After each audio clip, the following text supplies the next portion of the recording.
Assalamualaikum warahmatullahi wabarakatuh. Kita melanjutkan masih dalam materi sistem tata pencahayaan.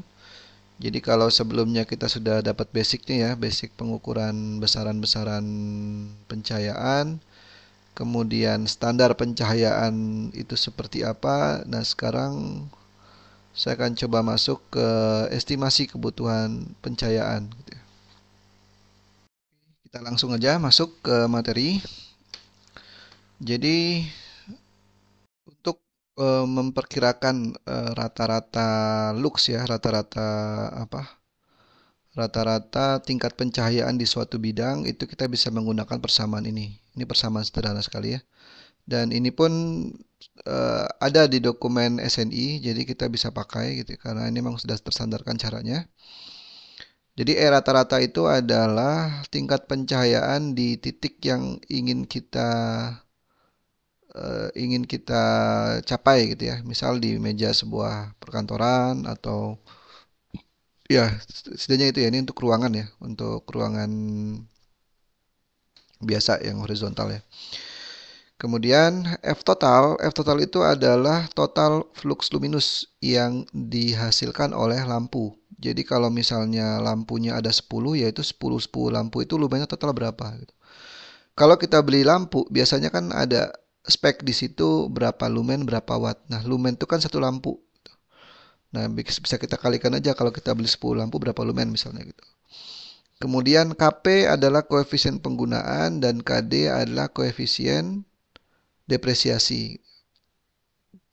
Nah, untuk Kp itu didefinisikan eh, sebagai perbandingan antara flux luminus yang sampai di bidang kerja terhadap keluaran cahaya yang dipancarkan di semua lampu.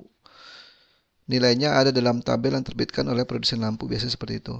Nah, kalau misalnya ya seperti yang disebutkan tadi ya lampu itu memancarkan lumen total sekian gitu ya. Tapi ya kalau kita punya sebuah bidang ya itu berapa tuh perbandingannya berapa di bidang yang itu dibagi dengan yang total yang dikeluarkan oleh lampu. Itu Kp. Kalau Kd itu koefisien depresiasi itu yang diakibatkan karena misal rugi-rugi karena kurang dipelihara misalnya. Atau karena lampunya sudah tua, karena sudah lama jadi tidak seperti baru lagi dan hal-hal seperti itu ya. Nah, nilainya berdasarkan estimasi kalau KD itu untuk pemeliharaan cukup bisa diasumsikan bahwa nilai KD itu 0,8. Untuk nilai KP berapa? Yaitu sebenarnya harus kita lihat di tabel yang diterbitkan oleh produsen lampu. Tapi untuk bangunan standar, kemudian apa temboknya berwarna terang gitu ya, itu juga mempengaruhi nilai KP ini. Kita bisa asumsikan untuk estimasi awal dengan menggunakan 0,55.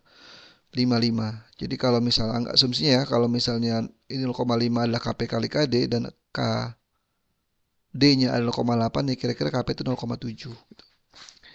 Oke, untuk lebih jelasnya kita coba hitung ya sebuah contoh kasus seperti ini. Misal sebuah ruangan workshop didesain agar pencahayaan pada bidang kerja memiliki tingkat pencahayaan 350 lux itu. Ini kalau kita lihat memang standar pencahayaan seperti itu ya, ruang kerja lah ya, workshop ya. Nah, luas ruangan tersebut 40 meter persegi. Nah, jika diketahui bahwa faktor pengguna dan depresiasi masing-masing 0,7 dan 0,8, berapa sih lampu yang kita butuhkan? Kemudian berapa daya listrik yang dikonsumsi untuk ruangan tersebut untuk lampu? Apakah sudah sesuai dengan SNI? Itu aja dulu. Oke. Oke, ada informasi tambahan adalah lampu yang akan digunakan adalah LED light bulb dengan daya 40 watt dan lumennya 3600 lumen. Ini per lampu. Nah, ini akan digunakan untuk menjawab nomor satu nih. Berapa jumlah lampu yang dibutuhkan? Oke. Coba kita kerjakan satu-satu ya. Oke, dari rumus ini kita bisa hitung ya. Rata-ratanya itu kan berapa? Yang kita tuju ya. Ini kan desain ya. Jadi 350 lux. Di sini rata-ratanya 350 tadi ya. sama dengan F total itu kan lumen yang harus dikeluarkan oleh semua lampu ya. Ini kita hitung dulu aja ya, F totalnya nggak usah kita rubah-rubah dulu.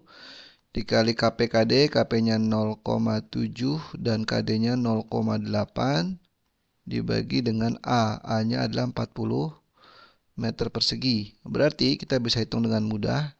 F totalnya adalah 40 kali 350 dibagi 0,7 kali 0,8. Dapatlah nih F totalnya berapa?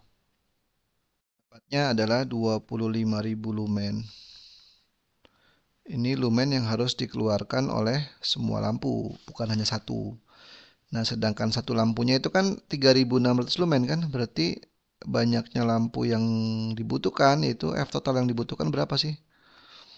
25.000 lumen kan, dibagi dengan lumen per lampunya, masing-masing lampu berapa gitu. Jadi ini 25.000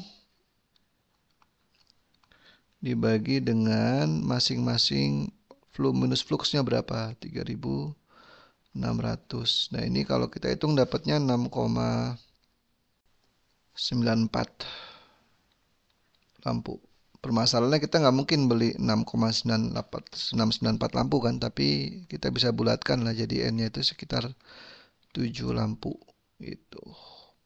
Ini lampu yang dibutuhkan. Yang nomor 1 terjawab ya. Nah, yang nomor 2 gimana?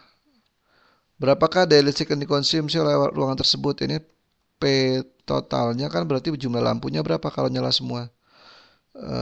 Kan 7 lampu kan. N dikali dengan masing-masing lampunya itu kan 40 watt. Jadi ini 40 watt dapatnya 280 watt listrik untuk pencahayaan. Nomor 3, apakah ini sesuai standar? Maksudnya di sini dengan energi ya, dengan daya yang dikeluarkan. Ini kalau misalnya kita hitung intensitas konsumsi energinya itu kan berarti 280 watt dibagi dengan total luas permukaannya berapa? Luas bangunan, luas kantor itu 40. Nah, ini kan sama dengan 7 watt per meter persegi. Nah, ini kita sesuai standar apa enggak? Kita lihat standar yang di SNI tadi. Ini kita bisa lihat lagi di sebentar. Nah, di sini bisa kita lihat ya. Untuk workshop itu bisa di ruang kerja atau ruang komputer ya. Jadi kita bisa lihat bahwa maksimumnya itu 12 watt. 12 watt per meter persegi. Jadi kalau kita balik ke tadi. Nah, ini kan masih di bawah maksimum gitu ya. Jadi masih standar SNI gitu. SNI. Oke. Mungkin sekian dari saya untuk penjelasan bagaimana cara kasar ya, secara roughly how to determine number of lights bulb gitu ya. Ini cara yang paling mudah ya, cara paling mudah dan tersandarkan gitu ya. Kurang lebihnya mohon maaf jika ada salah penyampaian atau informasi yang saya sampaikan ada yang keliru, silahkan dikoreksi. Bisa diskusi di komentar atau bisa langsung menghubungi saya. Oke, saya tutup dulu. Assalamualaikum warahmatullahi wabarakatuh.